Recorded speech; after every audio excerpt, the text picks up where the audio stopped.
A bitter wind tore through the canyon as Gideon Holt urged his mount toward Bitter Hollow Station, snow swirling like ghosts across the frozen track. Each step of his hooves cracked through drifts, sending shards of ice glittering under an iron-gray sky. Gideon's breath came in ragged bursts, frost forming on his thick mustache, and with every gust, memories of his younger brother's final winter washed over him. Lost in pneumonia after a blizzard trapped him on Iron Crest's North Ridge. In his chest, ice had settled long ago, numbing any hope of warmth. Until today. Before we jump back in, tell us where you're tuning in from.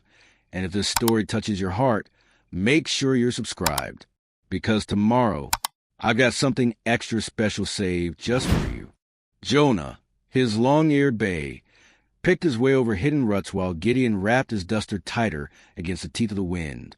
He had ridden out at first light, following reports of missing cattle and a stranded stage nurse whose arrival had been anticipated days ago. 3 days without word, and the station's lanterns had been dark. Now, Gideon's jaw clenched at the thought of a woman left to freeze on this unkind land. The stockade walls of Bitter Hollow Station came into view, a ramshackle cluster of shelter battered by frost and time. Snow draped the roof like tattered blankets. Gideon dismounted, his boots crunching on packed drifts, and braced himself against the howl of the night. Inside, the station's door hung crooked, wind-swept snow seeping through cracked planks into the dark interior. A low groan of collapsing timber answered Gideon's sharp knock. He unholstered his flintlock with a fluid motion born of necessity. Stepping into the lantern's faint glow, Gideon saw her, Eliza Kane, nurse and traveler, slumped against a lichen-streaked wall. Her uniform, once crisp and white, was sodden and stained. Her eyes brimmed with frost-lashed fear. Her lips, chapped and pale, seemed barely to form words. Gideon knelt beside her, lips curling in a careful smile. "Ma'am, you're not safe out here," he said, voice rough with compassion. She stared up, confusion and relief warring in her gaze. Gideon gently lifted her into his arms, careful not to worsen her shivering. She weighed less than he expected, frail as a wounded fawn. He pressed a wool blanket from his saddlebag over her, warm and scratchy against her skin. Jonah nudged them, as though urging them on. In that moment, Gideon's ice-shrouded chest thawed just enough to feel a thread of hope that this healing need not end in loss. He built a small fire of driftwood and broken chairs rescued from the station's porch. Sparks spiraled upward into the gloom, the flames crackling with life. Eliza's teeth chattered in her jaw like iron striking stone. Gideon offered her a tin cup of strong coffee, steam curling toward her upturned face. "Drink," he urged, voice soft. She obeyed, warmth flooding her core. In her eyes, Gideon saw gratitude and wariness, an unspoken question of who he was and why he'd come. Eliza, wrapped in Gideon's blanket, pressed her hands to the cup. Her fingers trembled as she sipped, each taste a fragile promise of recovery. Gideon knelt beside her, studying the nurse whose reputation preceded her. He had heard she'd served on contested front lines during the Apache Wars, stitching wounds under fire. Now, she was abandoned by those sworn to protect her. A fury rose in him, anger at a world that could so easily discard the kind-hearted. She finally spoke, voice raspy but determined. Thank you." Her words floated on the fire's hiss. "I was left for dead." Gideon's gaze hardened. Not tonight. He rummaged in his coat for a leather satchel, medicine, bandages, a few vials of whiskey and peppermint. He arranged them at her side. "I'll get you back to Iron Crest and safe by morning." Outside, the wind roared its disapproval, rattling the station's eaves. Gideon braced himself. Time was short. Another blizzard could swallow them whole. Lacing her calloused fingers into his, she steadied herself. He offered his saddle as a seat. She swung aboard gingerly, holding tight to his shirt front. Jonah shifted his weight, sensing their delicate cargo, and plunged into the night once more. The track back to Iron Crest Ranch was treacherous. Snow drifted like silent walls, and every slope threatened to hide expanding chasms. Gideon urged Jonah forward with measured commands. His other hand pressed firmly against Eliza's side to gauge her warmth. Somewhere under that snow lay an abandoned cattle herd, and possibly rustlers drawn to Hollow's isolated promise of prey. The wind carried distant echoes, hoofbeats, wolves. Gideon's senses sharpened to the razor's edge of frontier peril. Clutching Gideon's shoulder, Eliza peered into the blizzard. Her voice, though weak, held quiet steel. "You saved me." Gideon's eyes met hers through the haze, the ice in his chest melting further.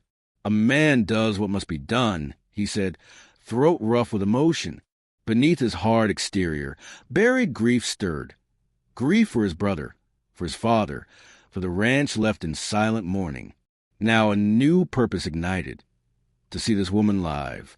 Hours later, Ironcrest Ranch's lamplit windows winked through the snow. The cabin door burst open, and the ranch hands lunged to help Gideon lift Eliza inside. Heat enveloped them, the scent of burning pine and stew promising life. Gideon shed his wet duster and wrapped Eliza in fresh blankets. She sank gratefully onto a feather mattress, exhaustion etched in every line of her face. Gideon paused at the threshold, the glow of lanterns reflecting off frost-coated frames. The ranch, once a bleak testament to his solitude, now hummed with purpose. Eliza's presence stirred the place awake, a healer's touch restoring not only flesh but faith in community. Eliza gasped as the cook pressed warm tea to her lips. "Rest," he murmured. "You're safe now." Gideon's gaze lingered on her slate-blue eyes, heavy with pain but alight with resilience. In that shared silence, a fragile bond took root. Two souls weathered by loss, now drawn together by chance and need. Through the roaring fireplace, Gideon watched Eliza drift toward sleep. Outside, the wind howled, but inside Ironcrest, hope glowed like embers kept alive against the encroaching night.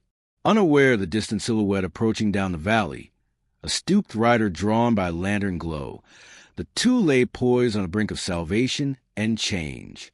And so, with snow piling against the windows and the ranch's heartbeat steadying, Gideon Holt and Eliza Kane found themselves entangled in a story neither had expected. A cattle baron and a stranded healer bound by fate, forging a partnership that might yet tame the wilderness outside and the emptiness within. Yet beyond the warm walls, the ridge remained watchful, harboring secrets and threats that would soon demand their courage again. A low creak echoed to the barn as dawn broke, the thin morning light slipping between dusty boards to paint long patches across hay-strewn floors.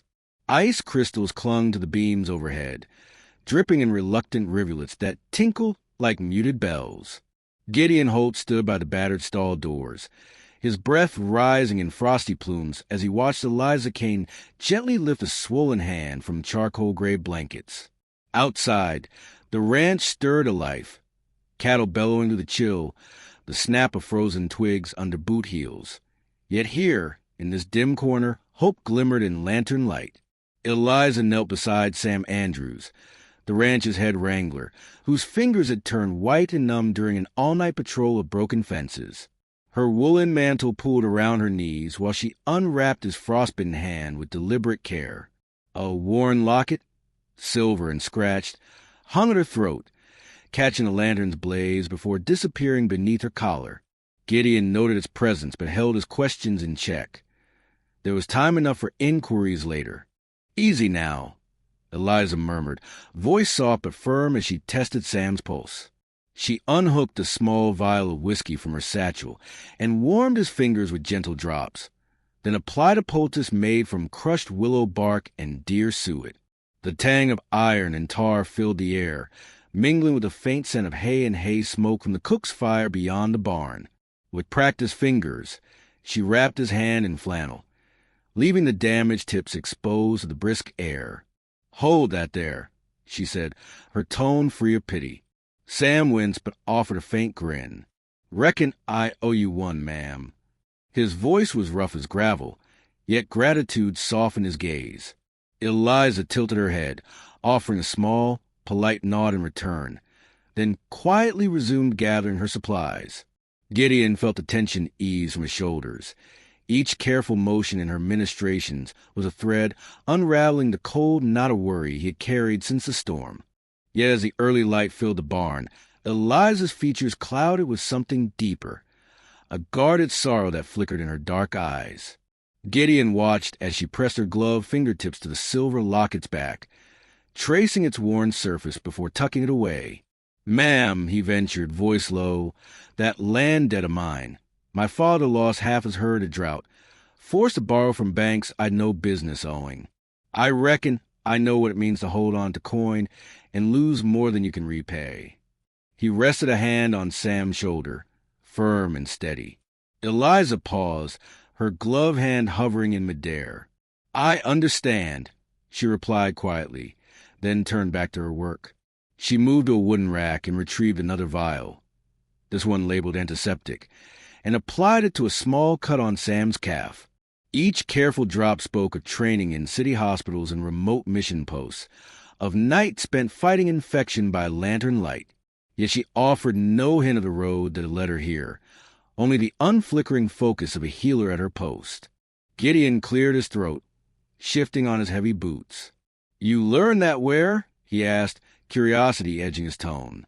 Eliza met his gaze for the briefest moment, a flicker of hesitation before she answered. "My mother taught me, years ago, in a little cabin on the Crow River," she said softly. Then she added, almost to herself, "But I've practiced in places worse than drought." Her eyes turned distant, as though summoned by memories she would not speak again. Sam, now more comfortable, slid off the straw. "Thank you, ma'am," he offered, tipping his battered hat.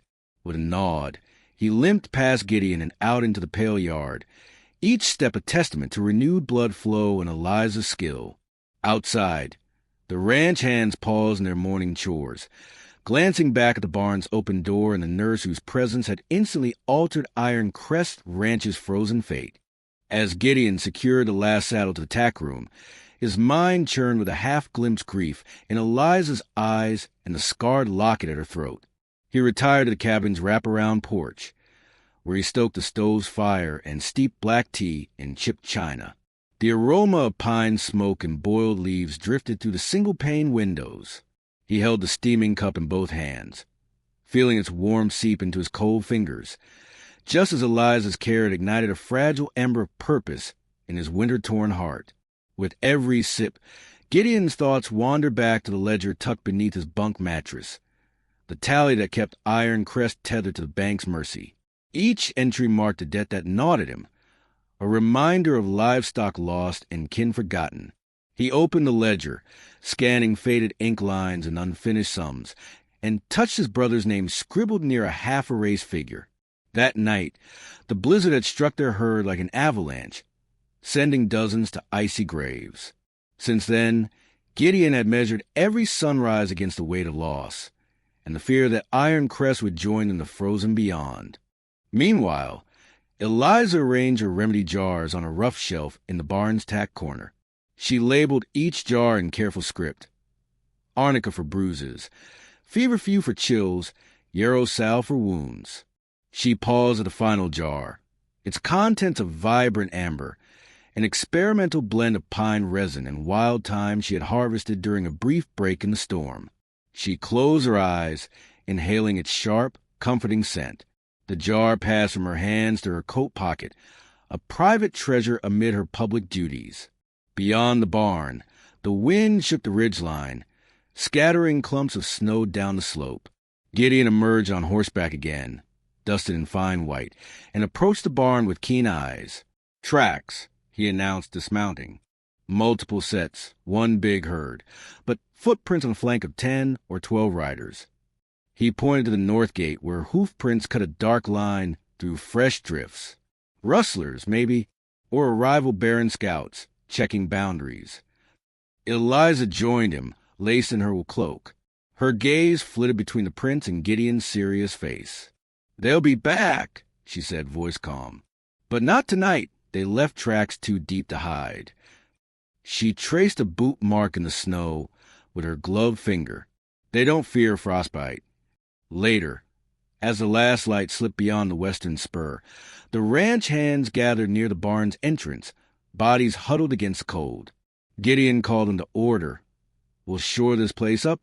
Boards and windows, rails along the gate. Eliza, I reckon you got more than medicine in those jars."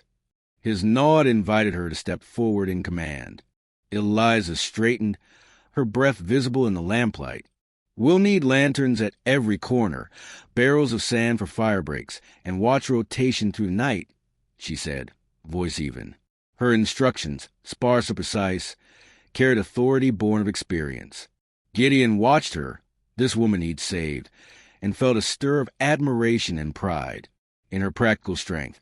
He saw not just a healer, but a partner whose courage and skill were as vital as any rifle or lariat on iron crest walls. The barn's massive doors creaked shut behind them as the men set to work.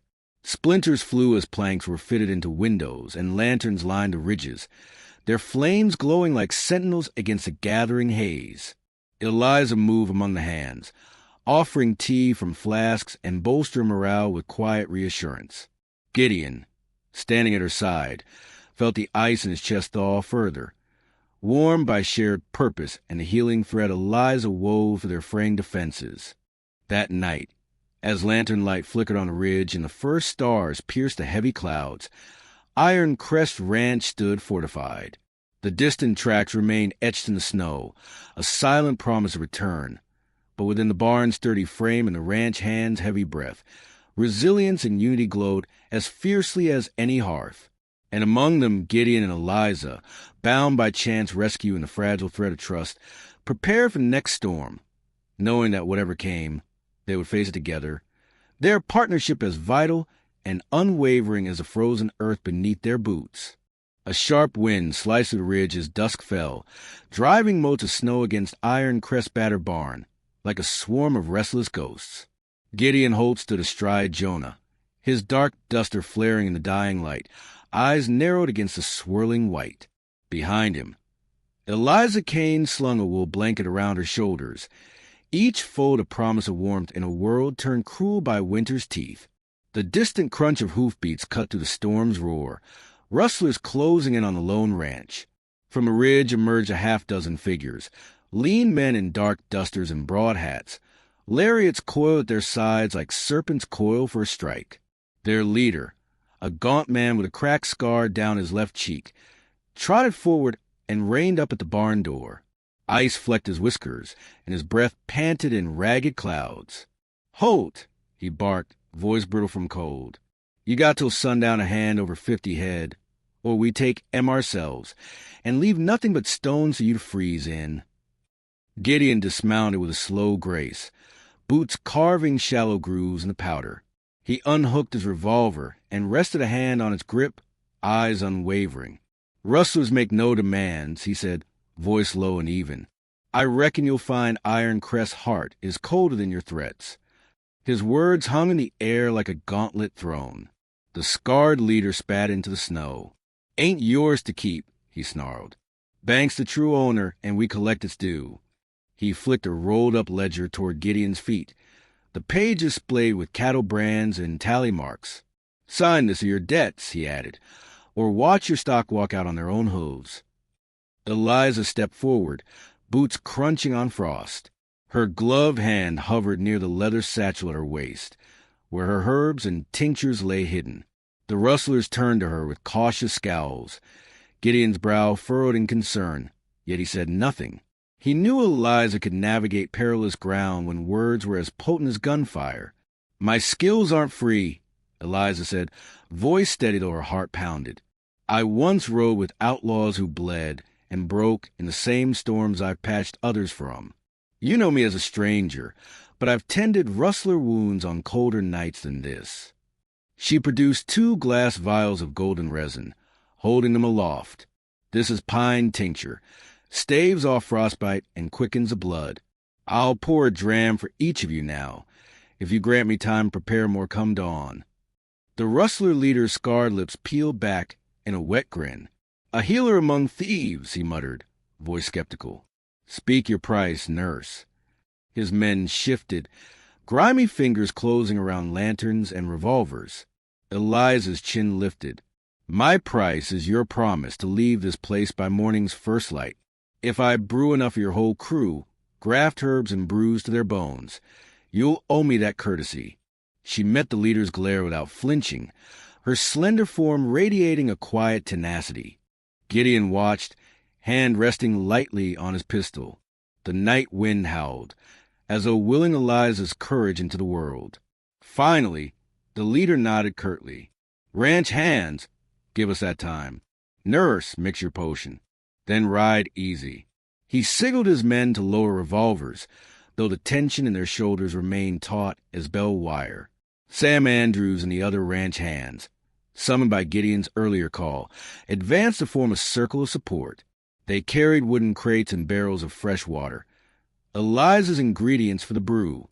Their eyes, hardened by hardship, glimmered with grudging respect as Eliza bent to her task. In the barn's warm glow, she set a steel pot atop a low flame, drops of melted snow sizzling as they struck the hot metal. She crushed sprigs of wintergreen and bloodroot, filling the air with pungent, resinous tang. Gideon knelt beside her, stirring gently while the rustlers watched across the frozen yard. In that crucible of wind and frost, Gideon remembered his own guilt. The cattle lost a bank debt, the ledger's relentless appetite for more. Eliza's deft movements and calm authority sewed a new thread of purpose into his chest, weaving hope through his long frozen heart. You know these plains, he murmured, voice low to avoid the rustler's ears. A storm's brewing. If they don't ride off soon, they'll be grounded. His words were both caution and strategy. Eliza nodded, her eyes never leaving the pot. Give me another 5 minutes, she said, voice resolute. Each measured stir of her makeshift ladle soothed the simmering tension. At last, she ladled the amber elixir into tin cups and passed them to the leaders of the rustler band. One by one they drank, grimacing at the bitter warmth that spread through their chilled veins. The leader inhaled deeply, muscles relaxing under the resin's steady pull. He spat the cup into the snow. By dawn we're gone, he declared, voice grudging but bound by Eliza's terms. Make your deal hold, nurse. Without another word, he gave a curt nod to his men. The rustlers kicked up sleet and snow as they retreated, cloaked figures dissolving into the ridge's gray silhouette. Eliza lowered her gaze, sweat beading on her brow despite the cold. She pressed a chapped palm to her chest, the locket's chain warm against her throat.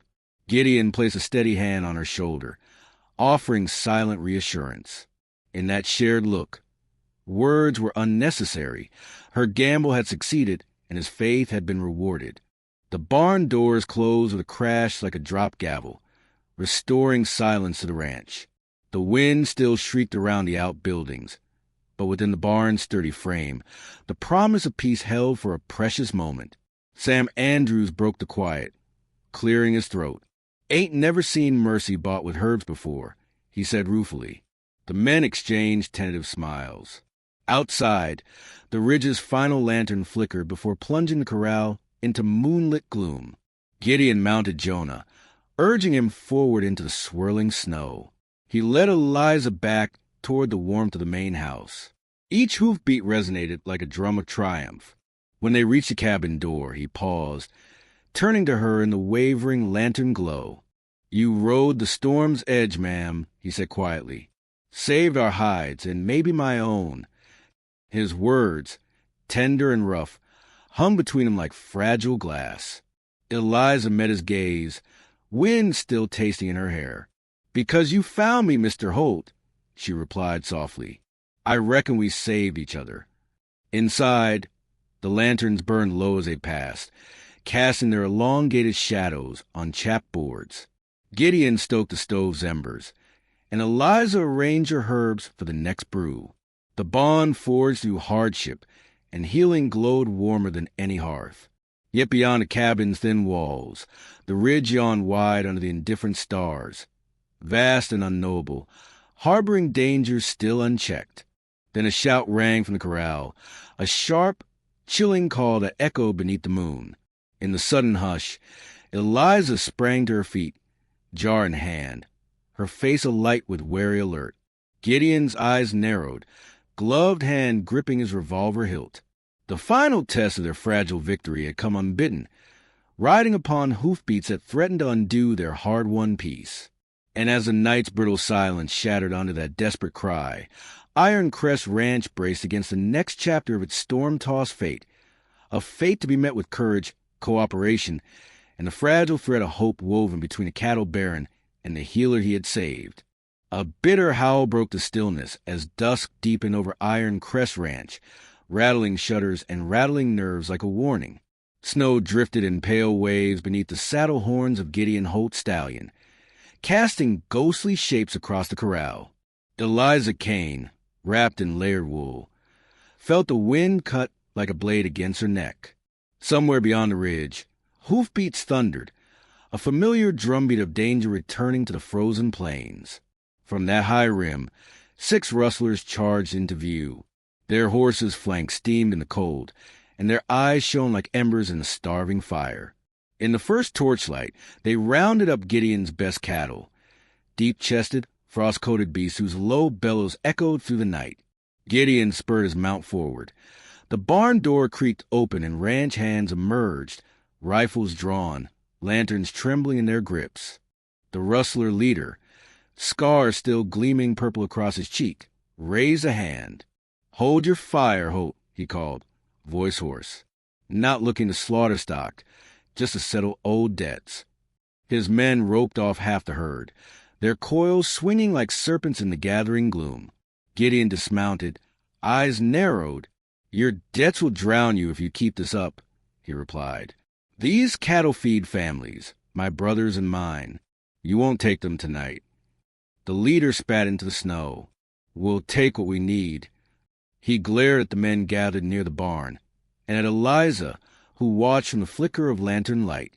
With a sudden shift of authority, she strode forward, scarf fluttering like a banner. Her gloved hand hovered near the locket at her throat. The worn keepsake Gideon had noticed days ago, and she addressed the rustlers in a voice that thrummed with fierce calm. "Your leader's brother died of gangrene last winter," she called out, eyes fixed on the scarred man. "There was no healer to tend him. I was an outlaw healer then, riding from camp to camp. I could have saved him if I'd known. You owe more than cattle. You owe a chance at life." The rustlers froze, their movements jagged as frostbitten branches. The leader's gaze flickered from Eliza to Gideon. He spat again, refusing to show vulnerability, yet something in her words pricked at his conscience. Eliza held up a small glass jar, her final pine resin brew. "This tincture will ease the pain, prevent infection," she offered. "Tomorrow I'll ride with you, tend wounds across these plains. Leave Iron Crest by dawn, and no man need lose more kin." A hush fell, broken only by the slow stamp of restless horses. The leader's voice cracked as he spoke. "You ride with us, nurse? Prove your word." He wheeled his mount, signaling his men to stand down. Gideon slipped forward, hand on his Colt's grip, though he made no move to draw.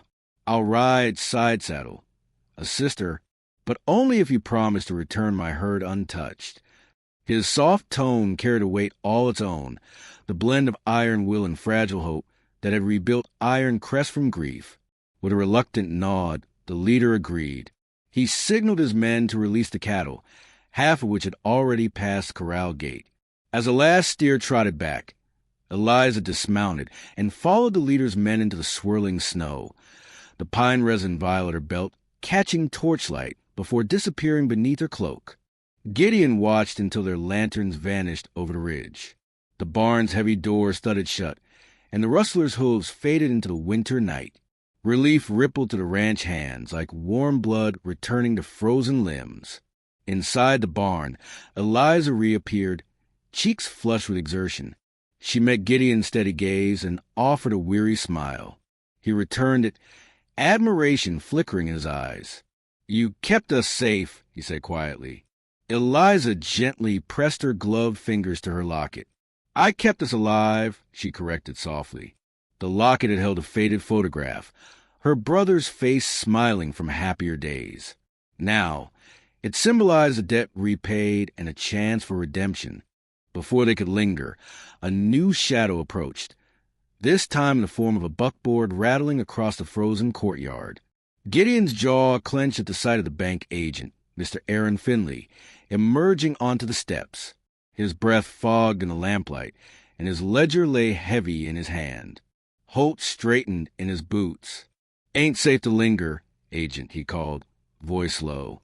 "Our cattle returned, but your debts still stand." Finley nodded, as if expecting no less. "Your herd's back," he said with a curt lift of his chin, "but the mortgage's interest is due. I brought new terms. You must sign to authorize the bank's lien, or Ironcrest's next burden falls on the land. Clara's fierce wife, no, the nurse who would save his life, stepped between them." Eliza's voice was soft but unwavering. "When this crisis passes, we'll build a place at Ironcrest for healing," she said. "A clinic, where care is given before the land's loss." She held the bank agent's gaze. "Show me you believe in mercy." Finley coughed, glancing at Gideon. "Mercy's earned," he murmured, "but so is coin." The wind howled at the barn's rafters, as if echoing Finley's steely doubt. Gideon stepped beside Eliza, placing a hand on her folded arms. "You've earned plenty," he said, voice heavy with pride. "You saved this place." His gaze flicked to Finley. "Trust in what you've seen tonight." For a heartbeat, the barn was silent save for the wind's persistent cry. Then Finley closed his ledger with a thud and scribbled a curt note. "We'll hold," he said, sliding the paper across the table to Clara. "But we're watching." With that final promise, he mounted his buckboard and rattled off into the snow-laden night. The banker's harsh hush lingered, but in the door's narrowing glow, Gideon and Eliza turned to their fellows with a shared nod. As ranch hands dismantled the temporary barricade and stoked the forge's embers, Gideon and Eliza crossed to the cabin's lantern-lit hearth. He retrieved a satchel of dried herbs from his saddlebag, a gift from a grateful neighbor earlier that morning. She nodded thoughtfully, springing to action. Together, they set out ink and parchment by the fire, drafting plans for the clinic Eliza had promised, a place of refuge where frontier tragedies could be mended before debts became foreclosures. In the final hush before the night fully closed in, Eliza pressed the rustlerkin's locket into Gideon's hand. "This belonged to my brother," she said, voice hushed. "Now it belongs here, where healing begins." She retrieved the scarf from his coat pocket and draped it over the mantle, a token of her journey from frozen stranger to celebrated healer. Gideon tapped the paper they laid out. Blueprints of a modest clinic, built from pine logs and local stone, stoves for warmth and shelves for medicine. As he traced each line, the burden of debts and rustlers seemed to lighten. The clinic would be their beacon, an enduring promise that Ironcrest would endure not through guns but through care. Outside, the wind sobbed its lament across the ridges. Within, the lanterns burned steady as hope woven from hardship and redemption. And though the note will hold lingered in Gideon's hand like a foreboding gust, the clinic plans lay spread upon the hearth, a visionary chart of future kindness. In the final flicker of lantern light, Gideon and Eliza settled in chairs forged from old wagon wheels.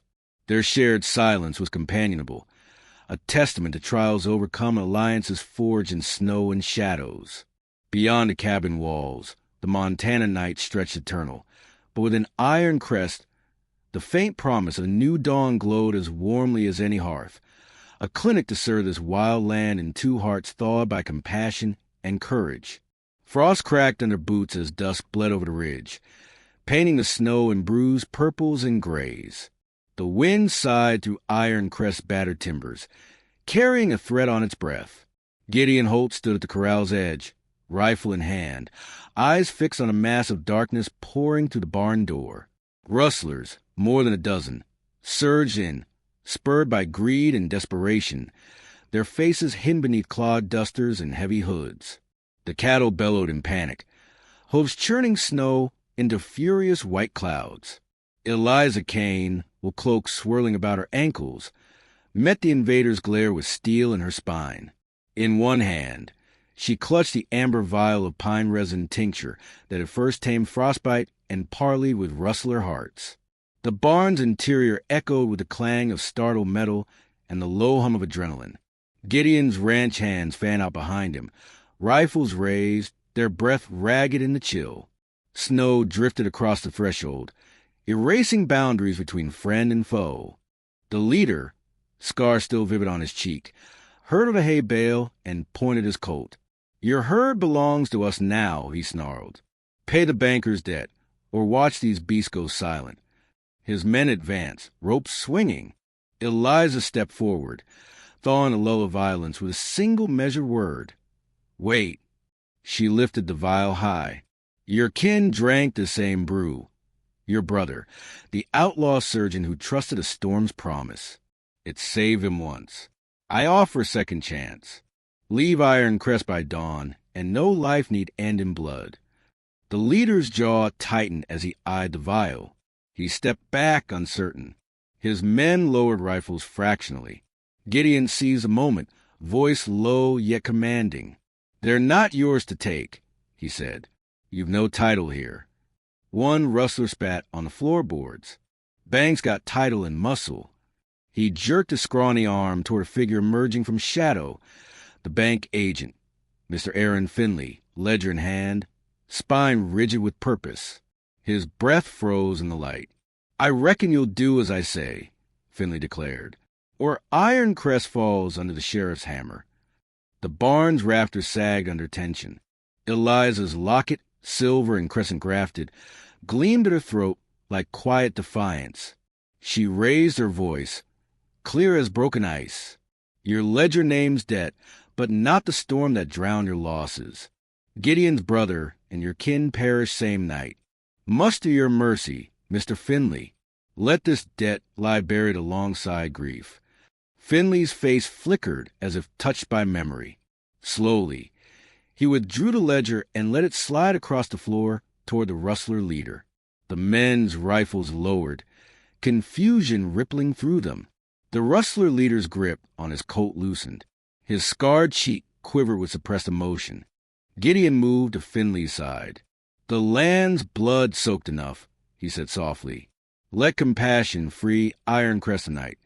His words, tempered by wind and loss, reverberated in the rafters. The leader's scar twitched.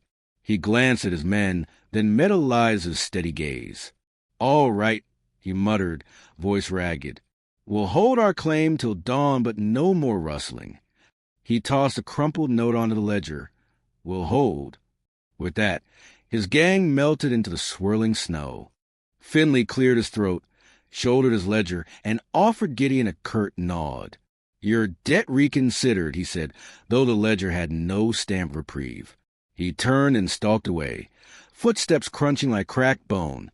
In the barn's sudden hush, the echo of hoofbeats faded, replaced by the rasp of settling snow. Gideon exhaled, the tension draining from his shoulders. Eliza pressed a gloved hand to her locket, as if extinguishing a candle's last flame. "It's done," she whispered. Gideon knelt by the ledger's leather cover, picking it up with careful fingers. He tucked the note inside and slid it into the battered desk beneath the loft. "Your words will hold. They carry weight," he said, meeting Eliza's gaze. "We'll make them mean something." Outside, the barn doors swung closed in the hush. Lanterns glowed against the ridge's pale silhouette. Ranch hands filed in, hands shaking but hopeful. Sam Andrews, his frostbitten hand fully healed, removed his wool cap and wiped sweat from his brow. "Never thought herbs could hush guns," he said, voice wry. Eliza offered Sam a gentle smile. "Hope is a woven thread, Sam," she said. "We saved cattle and maybe saved ourselves." Gideon caught her hand, silence passing between them. In the following days, Ironcrest shifted from armory to workshop. Timber was measured for a small clinic beside the main house, a shelter of stone and pine, with stove flues to chase the cold. Gideon, ledger secure beneath his arm, negotiated supplies from the territory's few mercantiles. Eliza oversaw plans, charting rooms for patients and shelves for herbs and salves. The ranch hands volunteered to help, offering sweat to forge a place that would heal more than frostbitten limbs. And always, the locket rested on Eliza's desk, a silver crescent guarding the threshold between past and future. One crisp morning, she lifted it tenderly, then lowered it into a shovel's embrace. With Gideon watching, she buried it in a small bed of loamy soil near the clinic's foundation. "Let this rest," she murmured. "May our work live where loss once lay." The dirt settled over silver, a final benediction. As the first walls rose and iron clamps bit wood, the old debts and rustler threats seemed to drift away in the warming sun. The ranch hands cheered each new log set, each crossbeam placed. Iron Crest, once defined by snow and sorrow, now hummed with a quiet enterprise of healing and renewal. 8 years later, Iron Crest Ranch was unrecognizable to its early winter visitors. Amid green field where cattle grazed and springlit pastures stood a modest clinic, whitewashed logs, stone chimney, a single bell atop the door. Inside, Eliza Kane and Gideon Holt moved among patients. Women with childbirth fevers, ranch hands with corroded arrow wounds, and children with ruptured bones set on sturdy shelves. Sam Andrews, now clinic steward, measured dosages and tended the stove fire, the sharp tang of pine resin tincture ever present. Joey, grown into a lean youth, fetched water from the well with a joint of hemp rope. He paused at the clinic's threshold to watch Eliza wrap bandages around his father's arm, the two exchanging a quiet grin. Gideon, his dark duster exchanged for a simple suit, placed a warm hand on Eliza's shoulder. They did not share candlelit dances nor formal vows, yet their partnership rang truer than any ceremony. Outside, the ridge's silhouette stood watch, unchanging under Montana's vast sky. But Iron Crest thrived, the clinic's bell tolling each morning, each toll a woven thread tying community, compassion, and cattle-bearing resilience into a tapestry made strong by winter's trials. And so the story of freezing nurse saved and a grieving baron redeemed became history, whispered across territory lines. Not a tale of instant love, but one of stubborn hope, of ice melted by service, and by hands that tended wounds rather than wielding weapons. In that shared labor shed, Eliza and Gideon forged a legacy, a clinic to heal frontier wounds and a bond that proved, even in the harshest winter, that humanity's warmth can outlast any storm.